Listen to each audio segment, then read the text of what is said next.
Hello and welcome to Facebook Live. I am Kendra Ruth from The Hero Spouse, here to answer your questions about marriage and midlife crisis. So I have a stack of submitted questions. We will not get through all of the questions I have today, but if I have time on Monday, I will do an extra Facebook Live on Monday, and then I always do another Facebook Live at the end of my launch week next Thursday as well. So keep sending questions. I think I have 14 so far, plus I think I got another one yesterday or today that isn't on the list yet. And I usually get 5 to 8 in an hour. So keep sending them. And any that I don't get in the Facebook Lives will be added, and I do them in my 3 per week. One question on Monday, one on Tuesday, one on Wednesday, one streamed out on Fridays. So 3 a week, pre-recorded. It says that live when you watch them, but they are pre-recorded, and then I stream them. So, first order of business, I'm going live in 3 places. I am going live in a private Facebook group, I'm going live on a public Facebook page, and I'm going live on YouTube. Your comments are private if you are commenting on the private Facebook group. So I want to let you know if you're in the private Facebook group versus the public, if you can't tell, because some people aren't sure. So I am going to go and put a comment in the comments so that you can see the comment come through in each of those personal groups. So give me a moment while I grab the comment and go to each group.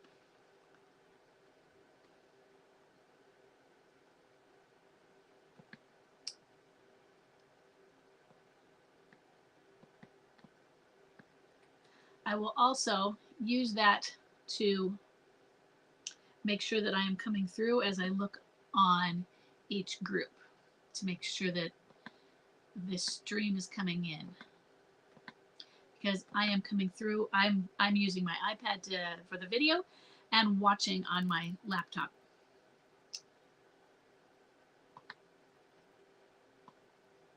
Okay, good. I can see it coming through.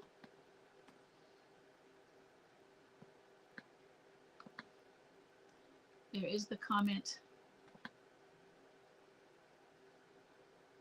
on the public group. And in addition, I always do this for launch week. My membership, Stand Up and Thrive, is now open. So if anyone is interested in Stand Up and Thrive, you can check that out. It is a membership for Left Behind spouses. We meet several times a week, and it includes Detach and Thrive, my online course. You do not have to be present to take the course. It is online, and the meetings are all recorded, so some people who can't make the meetings will watch the meetings, but sometimes they're just informal meetings of a lot of people who need to meet with others who are going through the same things. So it's support groups. And one of those meetings each week is meant to be focused on a discussion specifically on detachment. So hold on a sec. I'm also going to add the comment about Stand Up and Thrive, so I give you a link to that.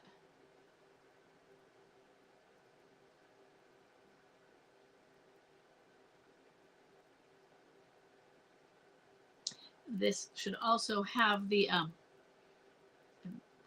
on a sec. There we go.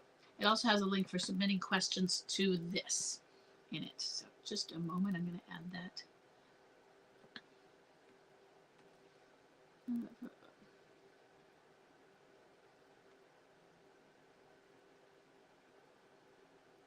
Hold on, let me see.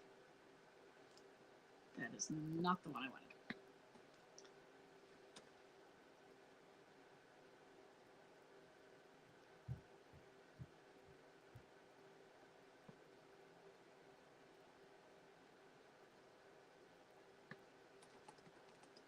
Okay.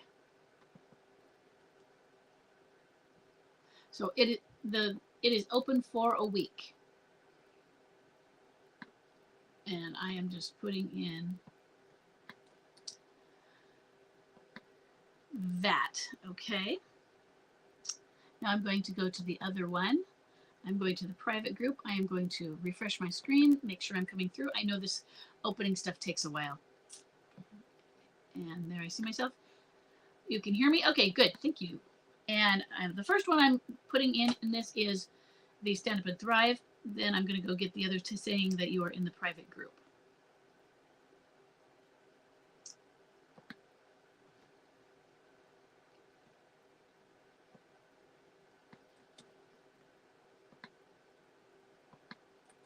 I previously had these two comments stuck together, but apparently I changed that, which is why it's taking longer.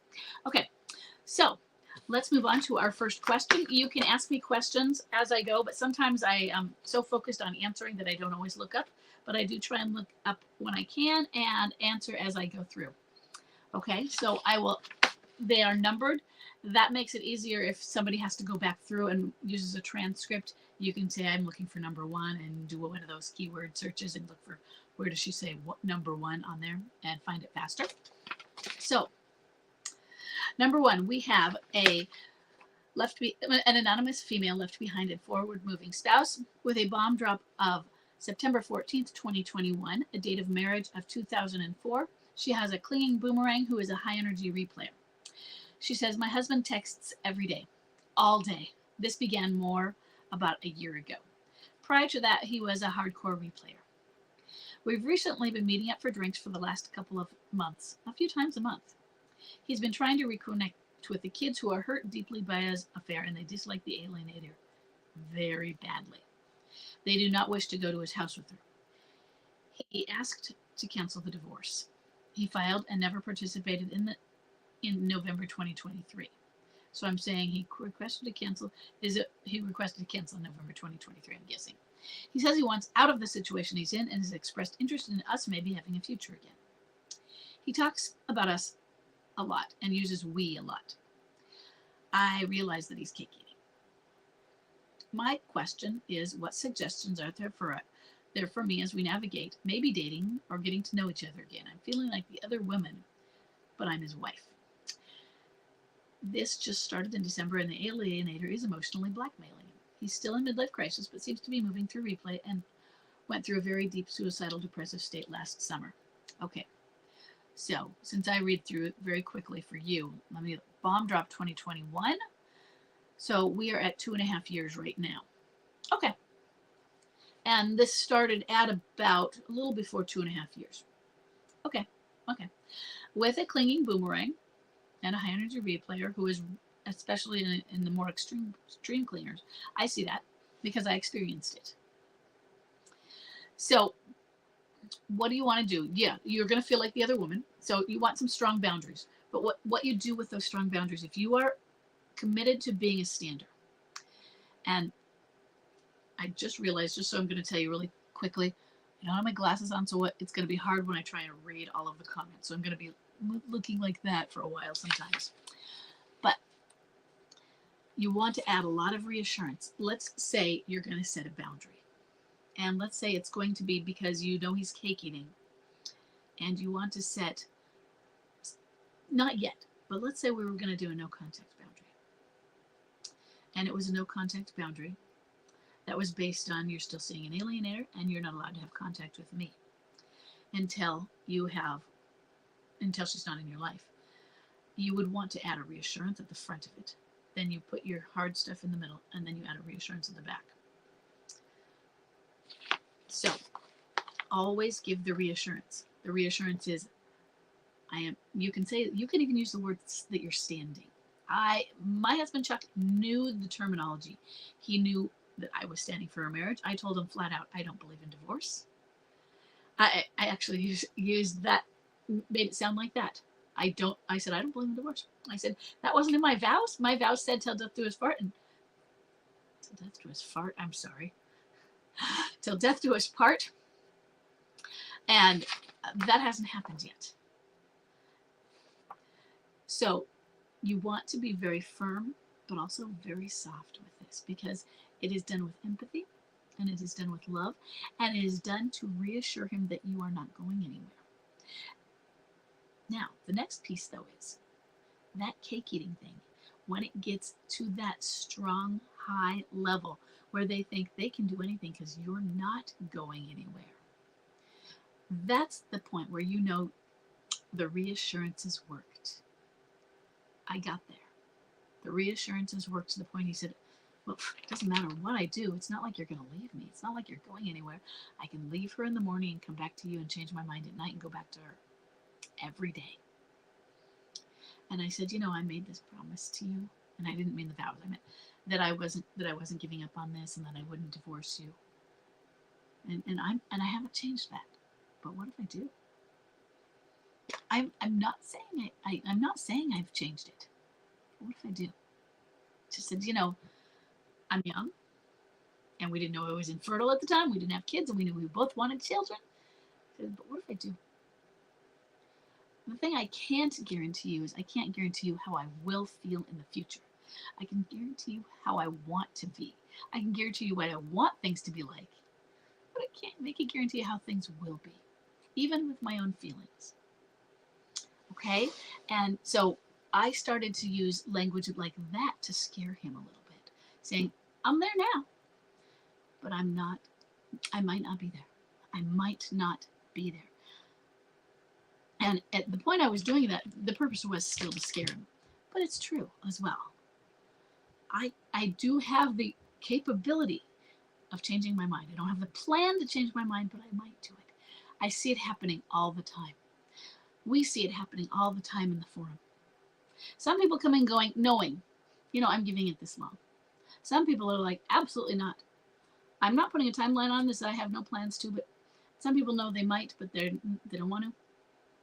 Many of them still change their mind. We change our minds.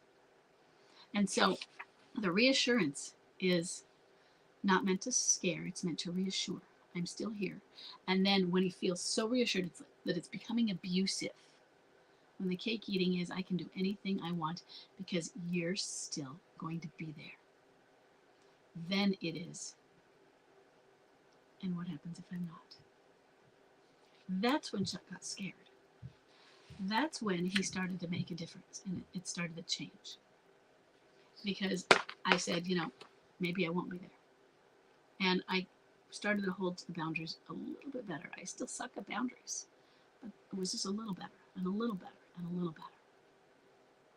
So I want him to have the relationships with you and have those. And I'm glad. I'm sad for him, but I'm so glad she's emotionally blackmailing him, because what you're describing, as you know, is an affair down. And you know that is going to implode and explode. And that he's still in midlife crisis, he's going through replay, and he has to come to realization of all of those things. And what he's going to see in you is somebody who is empathetic towards his situation, who is always there reassuring to him, but at the same time is holding his feet to the fire as well. It's not letting him get away with crap while still loving him. It's what your parents do. People who love you put boundaries around you, put structure around our lives. I don't want to use the word discipline when we're not the parents, when we're partners. But it is the same kind of idea. Parents discipline their children because we love them.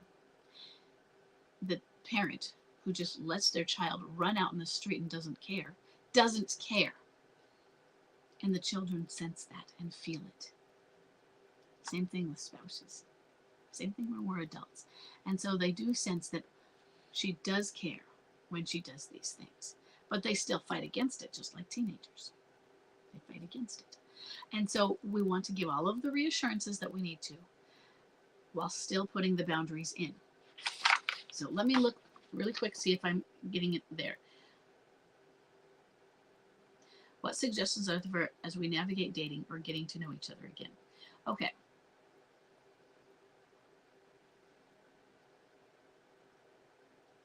Okay, we've been meeting him for drinks. I read several of these, so did you in here say that he has ended the affair? Okay, he requested to cancel it. Cake eating and feeling. Because there are a few of them that we're going to get to later where they say they've ended the affair, which is why if I read it in here, even though you all heard it, I might have missed it. Because I don't recall seeing that piece of it. And if that's not there, then you shouldn't be planning on dating. And And the meetups and these little things. There's little teases going on, but he needs to know. After 2.5 years, after 1 year, I would be doing some little things. But after 2.5 years, hey, you know what? When I started to realize, wait a second, I'm the other woman. Oh my God, I pulled it off. I pulled back, and I said, no, this has to stop. And he was like, why? What? And I was like, it's not right. And there's a few reasons it's not right. You want to really set yourself up good. It's not fair to her. What? Why would you care what's not fair to her? And I'm saying, you're saying this to him. It's disrespectful to her. And here's why. Here's why we care. Because it's disrespectful of him. I'm not saying that you're being disrespectful. Oh, yeah, sure, you're being disrespectful of her. But I don't have the same level of problem with that. He's being disrespectful to her. And why do I have a problem with that? Because if he can disrespect one woman, he disrespects all women. It transfers to all of us. It transfers to humans. And so I do not want to encourage him to be disrespectful, period. And now you have really shown yourself to be above. By saying, no, I'm not going to sneak around with you, because that would be disrespectful. And no, like, I didn't know you respected her. No, I'm not. And no, I'm not respecting your relationship with her. I don't respect it. But what I do respect is humans. And I respect women. And I don't find that she is a respectable woman. I don't think that she is being respectful. But I do not want to mirror her disrespect. And I do not want you to be disrespectful. Even if a person has earned disrespect, I do not feel that a respectful person gives it. And I want my person, you, as the MLC, you're talking to him, to be, I want the person I'm with to be a respectful and a respectable person.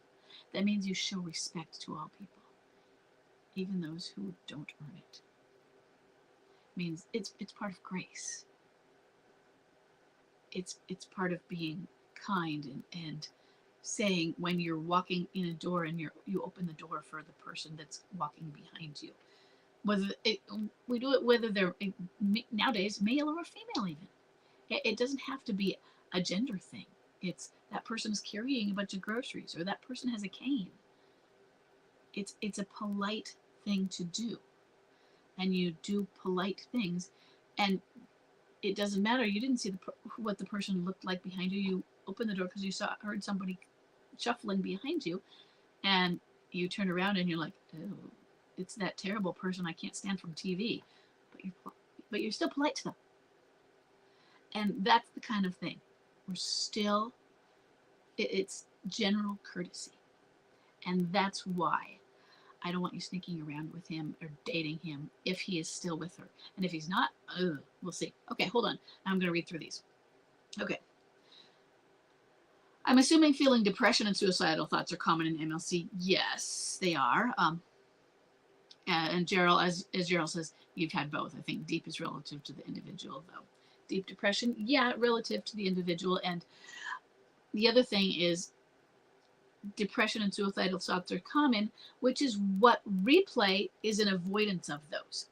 So when I call someone a high energy replayer, what you will see in a high energy replayer is you're like, that's not depressed, because that is what depression is. But what we recognize as depression usually is a lower look, a low energy, sad. And that's not necessarily how depression is. But when we avoid depression, we do things that may bring us up. So we might avoid it with substances, or we might avoid it with other activities. And sometimes those activities will change our hormones and the chemicals inside of us. So it's still a chemical change. But think about if you are one of those people who could only be the social party animal because you always had a drink in your hand and in your body. But without a drink, you were shy and scared. And so it brought you out. Same idea here. But the low energy wallower, they just aren't able to muster that high energy anyway. And they're what we think of as being depressed. Okay, I'm going to see if there are any in comments in the other areas. Okay, good. Just that one. I'm also checking out YouTube as I go. But I'm new to watching YouTube. It says live, but I don't see it. I'm also going to... Okay, there we go. Okay.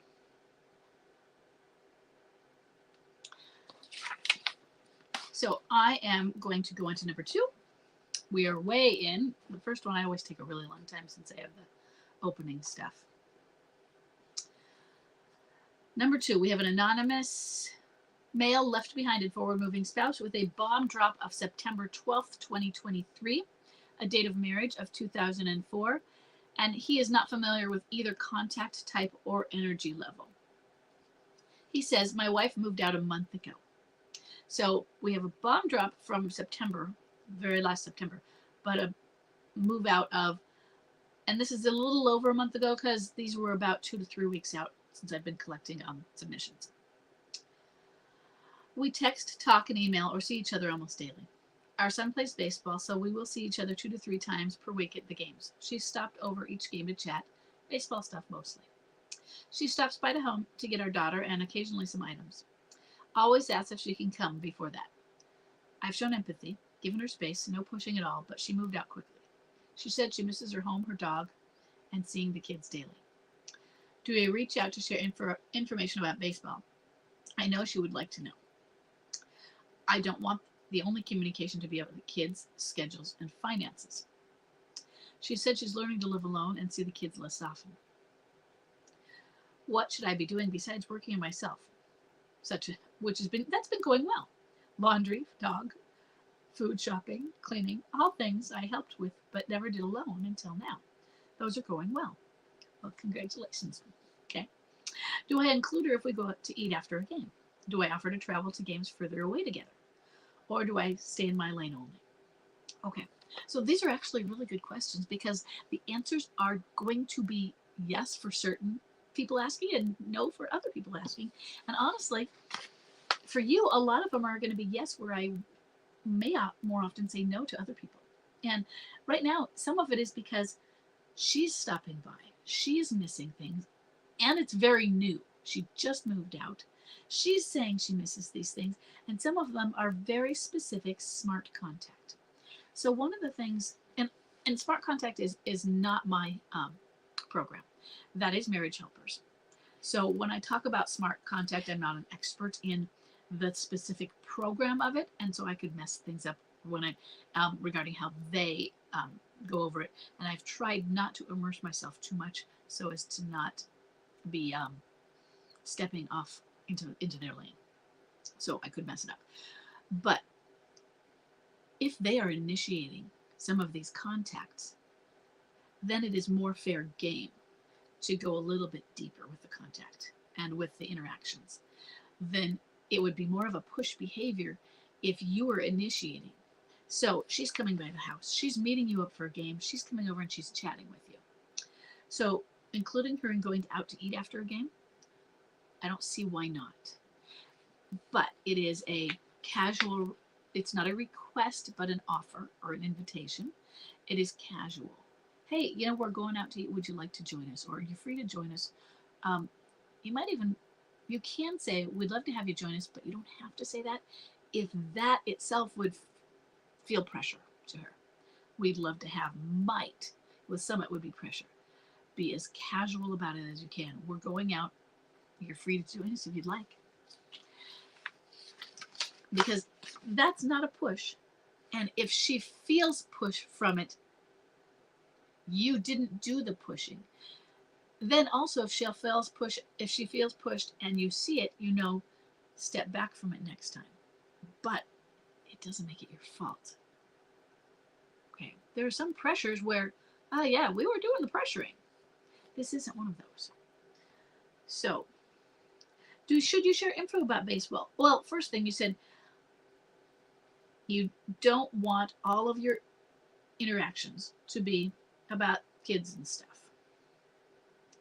I'm going to look for where you said that. I don't want all the only communication about kids' schedules and finances.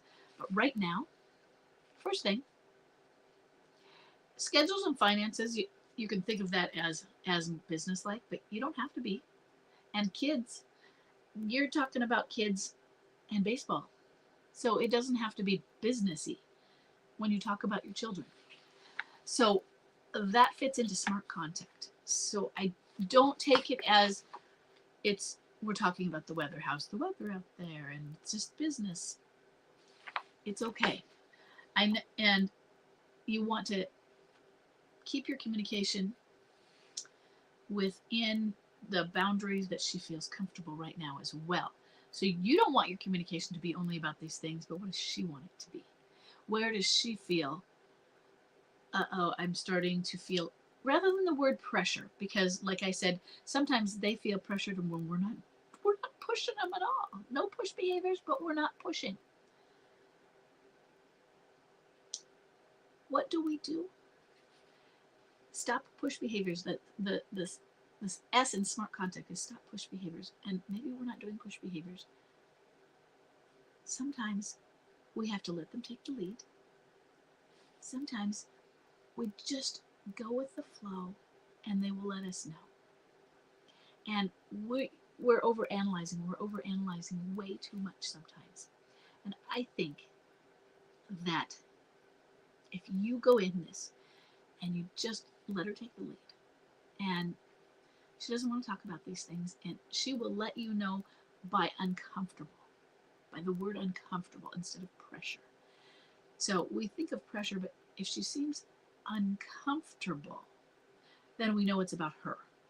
Because people say, you're making me uncomfortable. But really, she is feeling uncomfortable.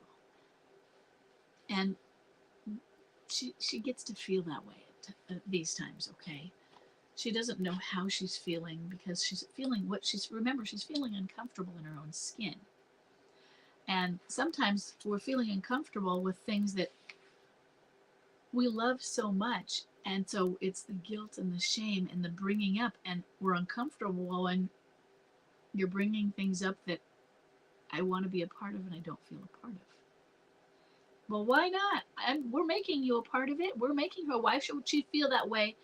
You're talking in the back to everyone else. Why does she feel this way when we're making her a part of it? And she, in her head, is going, I don't know why I feel this way. They're being inclusive. They're being lovely. I don't know why. She doesn't have the answers either. None of this makes sense to me. I should feel perfect. Everything is going right. All the pieces are falling into place, and I still feel out of place. And that makes it even harder when we bring up those things, because she doesn't have an answer. It just doesn't feel right, and you don't have an answer for why it doesn't feel right. So, share information about baseball. Yeah, it's an opening. Definitely. She's learning to live alone and see the kids less often. It's sad, isn't it? And it seems like she's very sad with that. And, all I want to say is I'm so sorry. I'm sorry that you feel that's what you're needing. But I want what's best for you right now. I want you to become comfortable within yourself, within your skin, so that you can also feel comfortable coming back into the fold, coming back into the arms of the family, of the unit, when you are ready. So what should you be doing besides working on yourself? It sounds to me like some of the working on yourself is learning to do both roles, which is great. That is a big deal.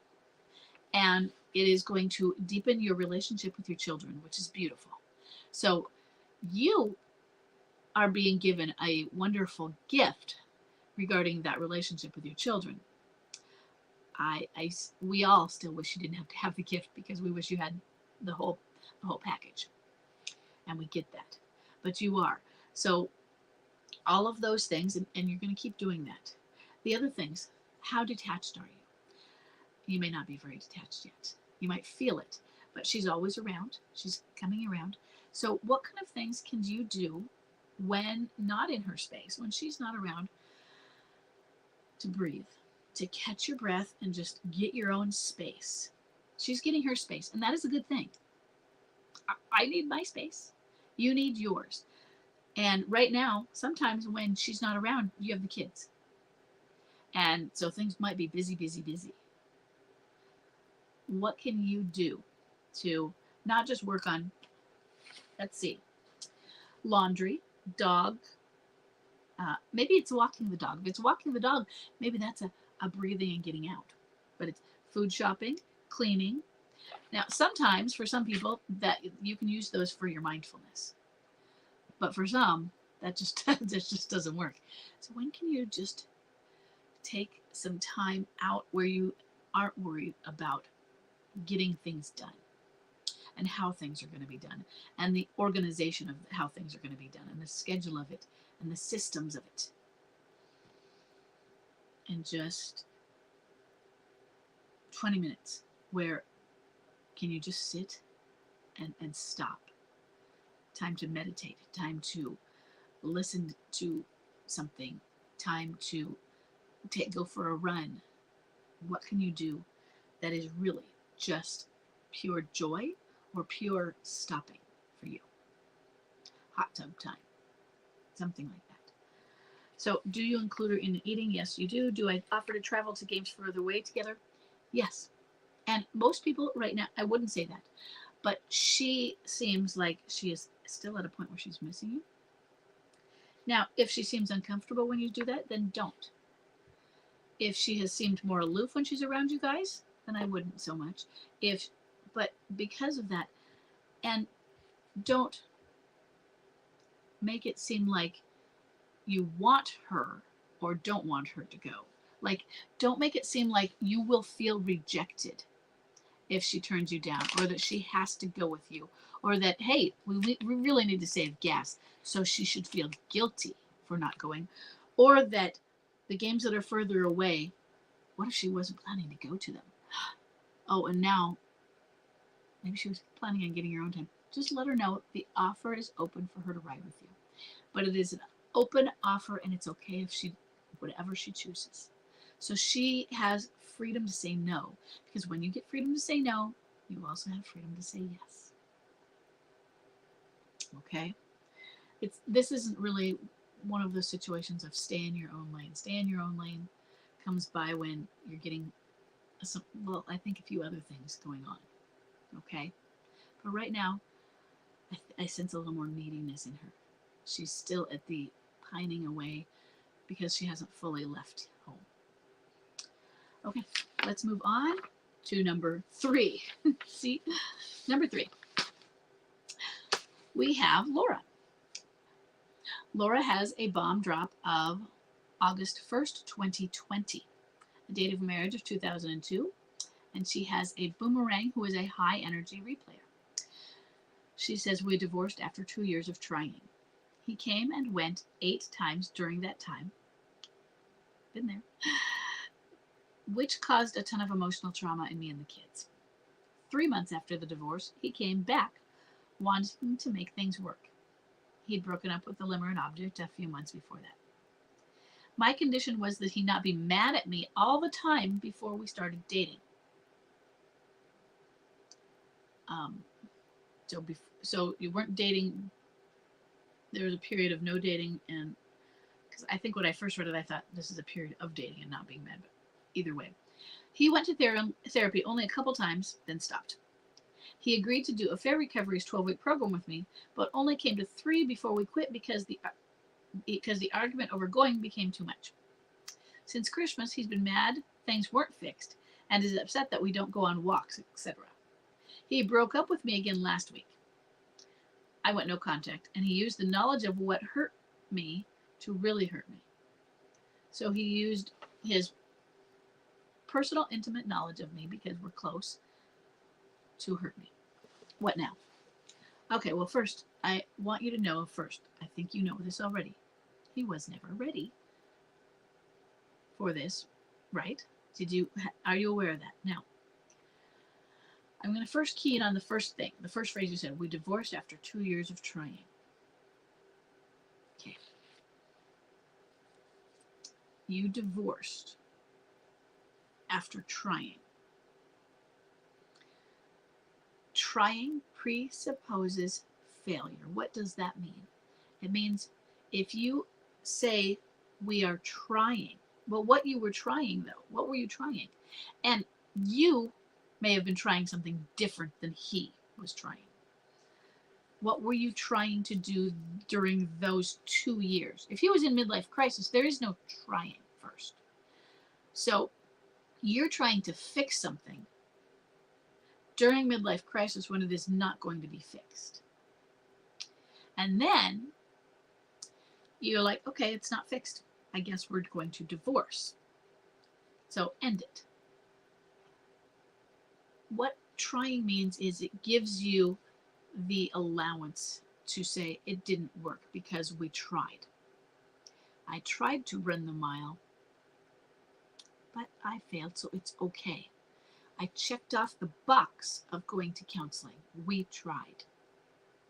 But oftentimes there was no effort.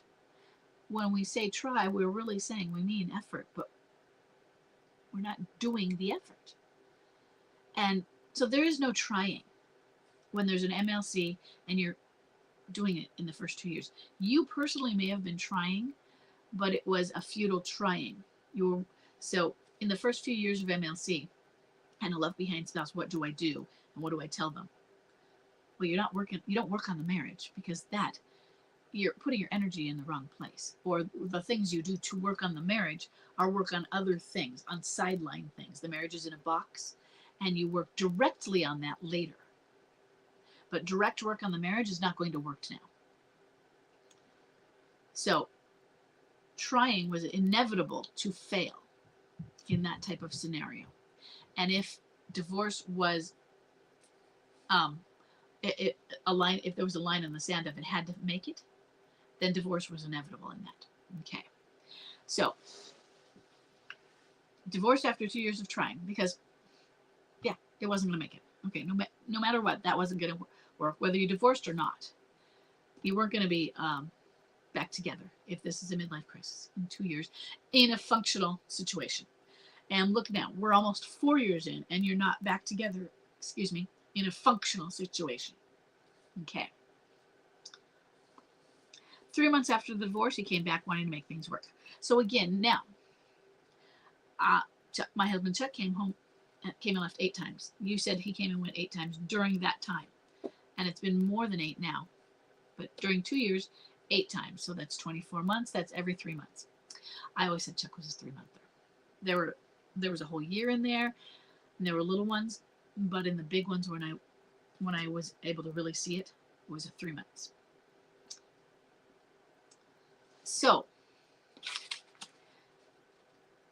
3 months after the divorce, he came back. Well, doesn't that right there fit the pattern of every 3 months?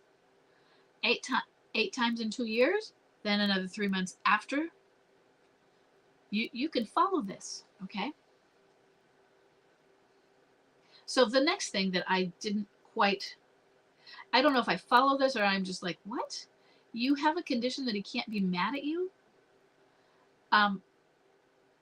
During the time before you started dating. I didn't know the before, but basically, he can't be mad at you. That doesn't make sense. First thing, you're putting a condition on somebody's emotions, and what if you do something that makes them being mad or an anger response to you, not a reaction. Reaction would be when they rise to rage, or when the anger doesn't fit. But you're saying they're not allowed to have anger at you. What if you did something that qualified anger? So that doesn't make sense either, that you put this structure on them. Now, maybe he has an anger problem. But even then, we need to work on that in counseling, because that's not making sense. The boundaries that you're placing on somebody else's, you're placing boundaries on their feelings and emotions. And I don't think we can put boundaries on a person, how a person feels. We can put boundaries on how they act and react with those emotions. What they do with their emotions, what they do with their feelings, are what we can put a boundary on. You were angry, you hit me, not allowed. Here's what I do when you do that. The boundary was not on the anger, the boundary was on the action. Boundaries go on verbs. Okay? So I either don't understand that because it just doesn't make any sense, or it seems a little insane, and I'm not trying to be rude. Okay. So then you said he went to therapy a couple times and stopped.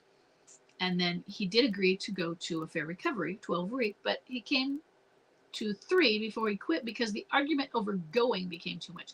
Clearly, he is not committed to going. He is not committed to his therapy at this time. If he is ever going to be committed to it, it's not yet. Now, I can't tell you if he is going to be, if he's going to come through his crisis or not. I can't tell you that part. Now, I can tell you that he keeps coming back. What are the codependence issues you're dealing with? Why does he keep coming home to you? I don't know what other underlying root issues there are. And that would be something to work out in therapy as well. Because therapy is a litmus test. And them going doesn't mean they passed. To pass the litmus test for therapy, you go and you do the work. But you can go as a checkbox. You can go to drop more bombs on a person. You can go to try and get them to see how you're right and they're wrong and get the therapist on your side. All of these things.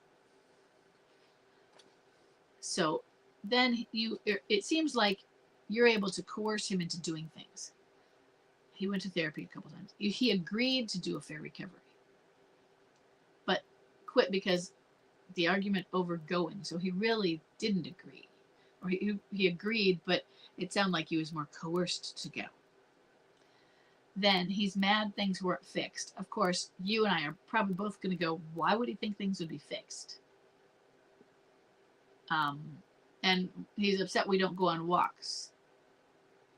But why would you? I mean, great, go on walks. That sounds like a nice thing. He's probably not committing himself to going on them as well, and then blaming. And you may be feeling, why would I want to be going on walks with somebody who is blaming, projecting, and not committing, and all of these other things?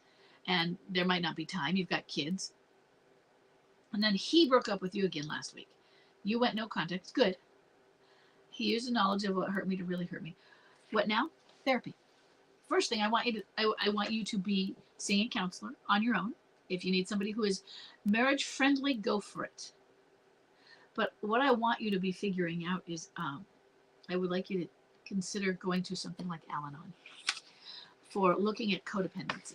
I want you to look at what might be going on under the surface of these 8 returns. I had 8 returns. I didn't have children. Okay. And like you said, it's a ton of emotional trauma, and it's still going on because the two of you divorced, and then the divorce didn't stop it. That just caused paperwork, and it's still 3 months after the divorce, you wanted to come home again. Then you told him he couldn't be mad at you, though. That might be a reason to get mad at you, even. And why are you hanging on to each other? And I'm not saying that because I think you shouldn't stand for each other. I'm saying you need to answer it, though. I'm not saying it like all of those other people out there, like, why are you hanging on to that? I'm saying it because you need to come up with a good answer. And maybe the answer is because we have children, and I want our children to grow up in a world where both of their parents are together, because I've read that is healthier.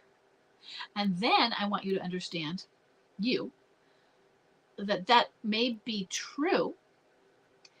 But what is also true is children who grow up in a high conflict relationship, where their parents have a high conflict relationship, are better off when their parents are not together, and children whose parents are in a low conflict relationship, even if they don't get along, even if it's not, it's just one of those convenient marriages more, are better off if the parents stay together.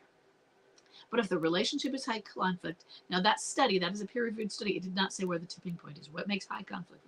Where does the tipping point to low conflict? And but high conflict may be where there is occasional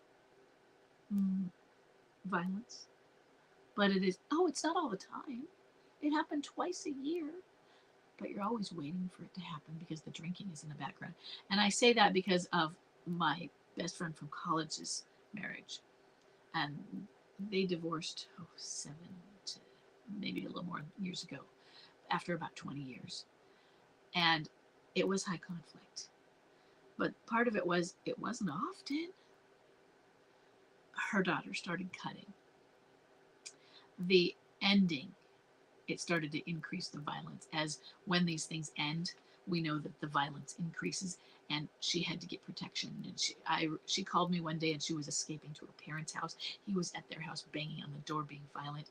It got more and more scary. Her daughter was suicidal and has had drug issues. Her son, there was an incident, I think, where he was threatening her with a knife. I think he was about 9 at the time. It was scary. The children were affected in negative ways. And it was traumatic. And part of it was he's an addict, and he was sometimes driving with the children while having a beer in his hand, or under the influence of whatever it was he was under the influence of. And she was working, and she's the main breadwinner. And it was the when. When is it going to happen? When is it going to be? When is he going to be worse the next time again? When? You might have months of a lull, but when? And that can create the tension of conflict as well. So I'm not saying that your situation is or is not that, because I don't have the information. But I'm saying there are reasons not to stand where it is better for the children if you don't. So why? I want you to think about these, and I want you to think about, is there codependence, and are there things that you can work through together and have a happy and healthy marriage, and learn how to be interdependent rather than codependent, and work on and come through together. But you have to have this. It still takes therapy. It takes recognition of the problems. Okay, we have 12 minutes left. Oh, we've done 3. Okay, so I want to at least get 2 more, but I'm going to try and see if I can really rock through some more than that. We have number 4. We have an anonymous female left behind and forward-moving spouse with a bomb drop of January 22nd, 2021, a date of marriage of 2006. She has a clinging boomerang who is a low-energy wallower. She said, I'm wondering what I can expect moving forward if my ex is out of midlife crisis yet. I found out about the alienator in April of 2021. It started in September of 2020, from what I understand, and she's 9 years older. He had COVID in July of 2020, and then he lost a friend in September, I assume, of 2020. I think this all contributed to feel like he's still in a midlife crisis. So she says, I feel like he's still in a midlife crisis here. Later on, she's wondering if he's not. So he bought a house, moved out, and dated her, basically living at her house, until summer of 2023. We divorced in February of 2023.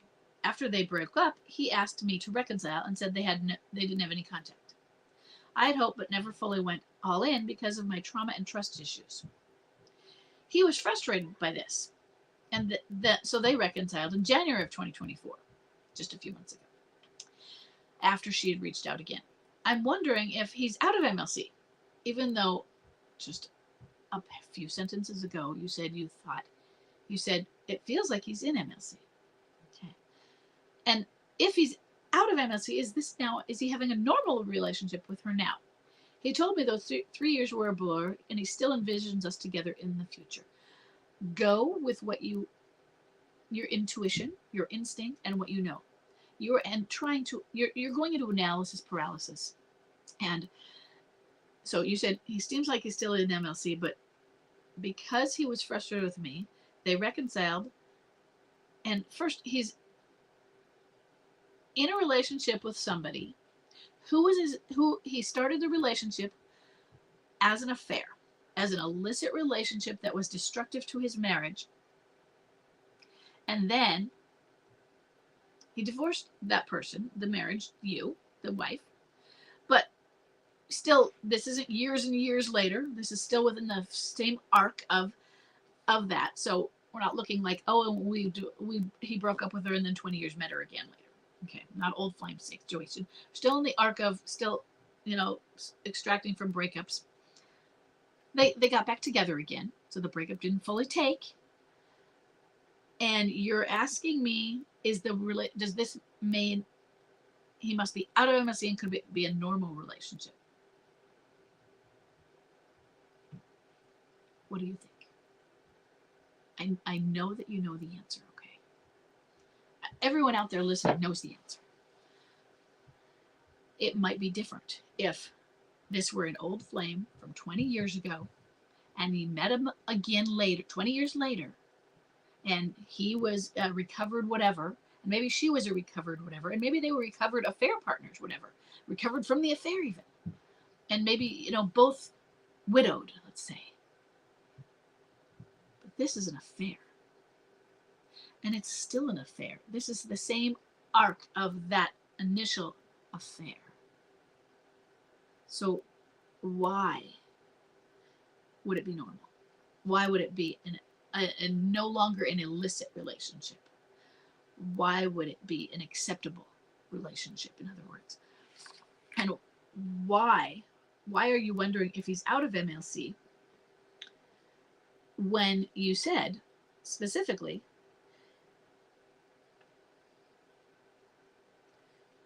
I think this all contributed and feel like he is still in MLC. You were speaking in the present. The stuff, past stuff contributed, but you feel like he's in MLC, and yet you're also wondering if he is out of MLC. So what you're saying, you're trying to justify and question yourself and make things make sense that don't. But you know the answer. The answer is, it feels like he's in MLC. You're not saying it feels like he's out of MLC. You're wondering if he's out, because then you could have an answer like, oh, okay, this is a real relationship. I have to give up now, and it's over. I can cut things, but it's not. Now, if that means if that's your line in the sand for it, and you want to stop standing, then that's it doesn't change that he's in or out of MLC. That's just a decision you have to make. But is he out of MLC? No. And not only that, you have a bomb drop of January 2021, and we are 2024. So he is a little over 3 years from bomb drop. And MLC lasts 3. So, of course, sure. Early people come out, not premature, but early ones come out at 3 years. But MLC is 3 to upwards of 7. Most are not 3. I would put 5 and 7 more common. It's just, we're going to put 3. 3 is on the spectrum. Before 3, I'm like, okay, that was premature. I'm concerned. 3, it's there. It happens. Okay. But you're not showing anything. If you think your MLC or came out of MLC at 3 years, and they broke up with the alienator. Let's say they broke up with the alienator at 2.5 years. And then, so they have some withdrawal pieces and little things. And then at 3 years, you're like, okay, you know what? I think they're out. They're out. They're doing good. And then at 3 years and 3 months, not 10 years even, but 3 years and 3 months, they go back to the alienator. That would not be out of MLC. They wouldn't have even been broken up for a year. So no, we're not seeing a normal relationship. We're seeing the same affair. It's not a new relationship with her. The 3 years are a blur. He still envisions you together. He is stuck in midlife crisis. Okay. So what can you expect moving forward? He's not out of MLC. So you're still on the train. He's still in that tunnel, still going forward. Just keep plugging through what you need to know about midlife crisis. Okay. So what you expect is what you were learning about MLC. It's still happening. Okay. Number 5. Let's see. We have an anonymous female left behind for a moving spouse with a bomb drop of December 21st, 2021. A marriage date of marriage of 2000. Hold on, I just clicked off of a date of marriage of 2000. A contact type, a boomerang, and a high energy replayer. And I need to refresh the screen. I clicked off of something. So hold on. I'll probably find it that way. Okay.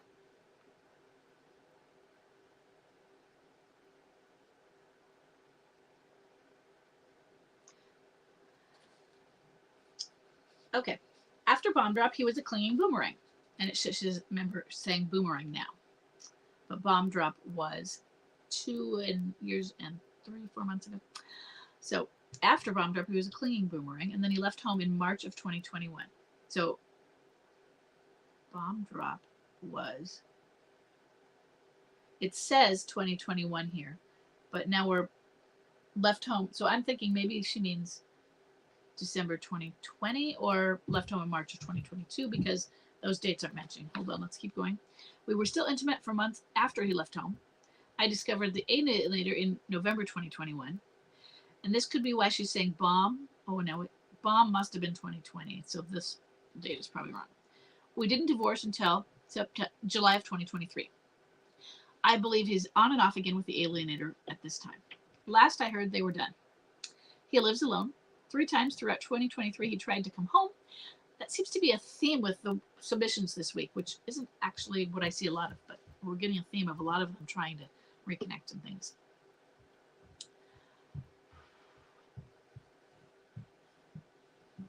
He wanted to work on things, but it would only last about a week or so each time, and he's never actually done it. He's never actually come home. The last time was in December. So last December, which was 2023, remember, divorce was July of 2023.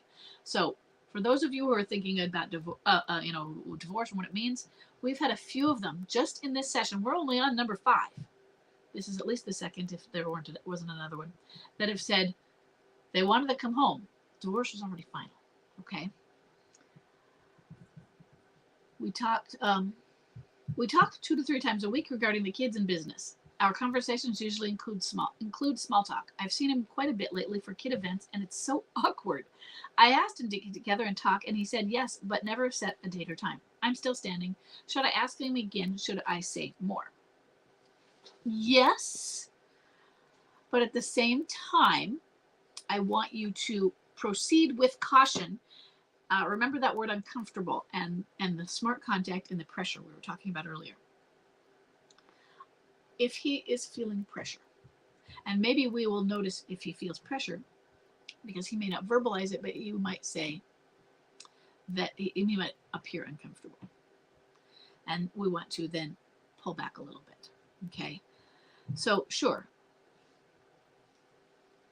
So if he doesn't set a date and time, or he doesn't respond, maybe he is avoiding. So how often do you continue to ask and ask again and ask again for the same request? At what point are you nagging or hounding? So I know Chuck, when he doesn't like to call people more times than maybe even once. And sometimes it's okay. I mean, like, he doesn't like to call, say, the contractor for our builder. I called him 2 days ago. I don't want to bother him. Like, yeah, but you have to, because this is a business thing. But when it comes to this, well, did he get your message? Did he get your message? How many lines of communication are open? In other words, do you call? Do you email? Do you now understand? I don't. Do you text? Those other I've never done a WhatsApp thing. Is a Snapchat a thing? But what are things, Facebook communications, are there ones that if you don't haven't normally done it, then it would be bothering. Why are you going in this back route? Like, I couldn't get a hold of you. Is it an emergency type of thing? But if it's not, if it is normal, when is he going to feel like you're stalking him and when not? If did he feel that way before this? Maybe ask twice and then back off. Then wait a few weeks and see if it feels like long enough for it to feel like a new request. Like, I'm not begging you about that time I was asking you again. But, and maybe you start out with, hey, I'm just checking in. I haven't heard from you for a while. Because if he's avoiding, even if he's not aware of it, there is something that is being uncomfortable, and we don't want to push that. We want to do everything we can to help him feel comfortable. And we want him to feel comfortable rejecting us. In other words, saying, no, I don't want to get together. And maybe he doesn't feel comfortable saying no. And so instead of saying no, because he's never setting a date and time to get together and talk, and maybe it's because he doesn't want to. And sometimes there's this, when it's an open-ended thing, should we get together sometime? It's not, would you like to go to the movies with, I know that sounds Danish, but I'm giving a specific, movies with me Friday at 6. At least that's a concrete thing we could say no or yes to, rather than, would you like to get together sometime? When we ask him to get together and talk, I asked him to get together and talk, and he said yes. Let's narrow that down so that when you ask him at another time, you're not hounding him about the initial time. Let's say, would you like to get together and talk sometime next week? That way, in 2 weeks, you're not asking him because he can say, no, I'm busy. Because if you leave just this someday, let's talk open, there's not something to say no or yes to, like, yeah, sure. Because there's nothing to commit to, because there's no date in there. Give him something, even if it's not Friday at 6. Give him something. Because then when that week passes, you can bring up another one and another one, so that he has something to say yes or no to that actually is tied to some sort of a date, even though the date may be Monday, Tuesday, Wednesday, Thursday, Friday, Saturday, Sunday of this week. But give him something to reject, because it's really easy to say, hey, can we get together sometime and have coffee? Yeah, sure, why not? How about 2037? But I didn't say 2037. I just said, and that was in my head. And so you didn't know I was thinking that. And it seems I never followed up on it. But I was just like, yeah, that's convenient. I could put that off till 2037. Give him something concrete, okay? Should you say more? As long as you don't hound him, because that's going to be really important. He's going to feel nagged, okay? Okay, I know that we are over time, but I want to get at least 6 in. So I'm going to go on to number 6. Okay. We have an anonymous female left behind at forward moving spouse with a bomb drop of December 8th, 2021. Oh, hold on. I have to turn this off when I see it coming in. There's no way. Okay. A date of marriage of a date of marriage, bomb drop of December 8th, 2021. Date of marriage of 2000. She has a clinging boomerang who is a high energy replayer. She said, I believe his father's death was a catalyst, but there were issues prior, like enmeshment with his mother and grandmother. Anyway, I asked him to leave when I found out about the affair partner, which was an affair down. He's been back home since May of 2023. It was hard, and we had many talks. I really didn't know who that guy was who came back to me. Things are better now, but I don't fully trust him yet, and I wonder, should I have allowed him to come back? He hurt me badly. I couldn't go through that again. Honestly, I might be going through a midlife crisis myself. I've been with him since I was 14. Our kids are older and doing well, so I'm thinking it's time for me to go soon. I kind of regret fighting for him. The constant harassment from the alienator. And this was an affair down. She got the police involved. And I can't remember. I remember police. Was it the alienator called the police, or did you call the police? But the police were involved. I mean, this was some serious affair down. Serious and scary. His cake eating and lying was too much. I can't get over that. Are these feelings normal? Will it pass, or should I start making a plan to divorce him? First, these feelings are normal. I cannot tell you if they will pass, though. And I cannot tell you to make a plan to start divorcing him. Okay? You have to decide that for yourself. They are normal. Will they pass? What are you doing to help them pass? What are you doing for counseling? Bomb drop was children calling. Bomb drop was December 2021. So 2 years, just a little over 2 years ago. And I know I've said this before. That's not really long enough for him to be out of a crisis. Okay. So that's part of it. What has he done? You said things are better, but what has he done to make the amends? What have you done in therapy? You haven't talked about that. What do you need to do for yourself to feel better? You're depressed. And you've been traumatized. So what kind of things do you need to do to help you through the trauma? And what kind of things does he need to do to help you through the trauma? So let's say you were to go through some therapy that was specific for trauma. And that helped you. But do you also need his help in the trauma therapy? In other words, acknowledgement and understanding and empathy, recognition that the trauma was caused by him, not directly. Sometimes it was by the alienator, but that he brought that trauma upon you. In other words, he dumped the alienator on you, type of thing. It's like you brought her into this relationship. You brought that triangle here. He lied. He brought her in. He did the cake eating. He did these things. Has he taken responsibility for that? And then has he made amends for it? Because that might go a long way also. I want some trauma therapy for you because you're feeling traumatized. I want some therapy for the two of you, but I also want you to get that. Could you be going through your own midlife crisis? Sure. Could you be going through your own midlife transition? Yeah. Yeah. We all go through that. So before you take the steps to say, I'm just going to end it, because how is it going to get better if you end it? You're still traumatized. You're traumatized and now alone. Well, yeah, sure, you got the space and all that, but you're traumatized and alone. You're traumatized and your marriage is still destroyed, but you're not healed. Get healed.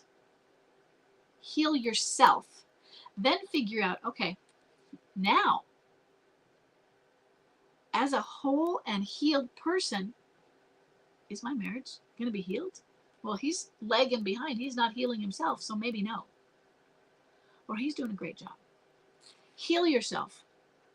Then figure that out. And part of it might be he's doing nothing for it. And maybe he is. You don't fully trust him doesn't mean he's not being trustworthy. You didn't say he is or isn't. I know before, it seemed like he wasn't doing the work either, though. So it takes two now. And I don't think he has had long enough for it to be taking two. But that's not really what I'm worried about right now. I'm worried about the trauma you are feeling inside. That you are feeling so depressed. That you are feeling it's all taking the toll on you. And so you need to get some help. You need to get some outside professional therapy. Look into some EMDR or some other trauma therapies that you can. Because that's what might help you process what you had to go through. Once you're healed, then you're in a better place for you to be able to make these decisions, okay? Okay, so I am going to see if I can. I want to do, like I said earlier.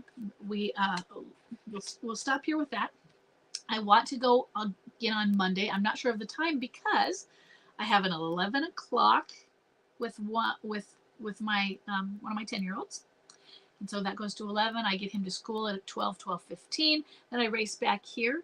I have a 2 o'clock, which I've moved to 2:30 for this. So I'm squishing a Facebook Live between that and the 2:30 Thrive. The Thrive, I mean, I'm still sitting here, but so I have to be ready for my Thrive meeting right after that. So I want to squish you guys in the middle of that. Okay, and just have to make sure, see how long it takes me to get home, get Jeremiah out of his therapy appointment, back to the school and back here. Do that. So keep sending submissions because I did 6 today. I have a total of 14 or 15, and then more on Thursday. So keep sending, and I will see you hopefully next Monday. Okay? Bye, everybody.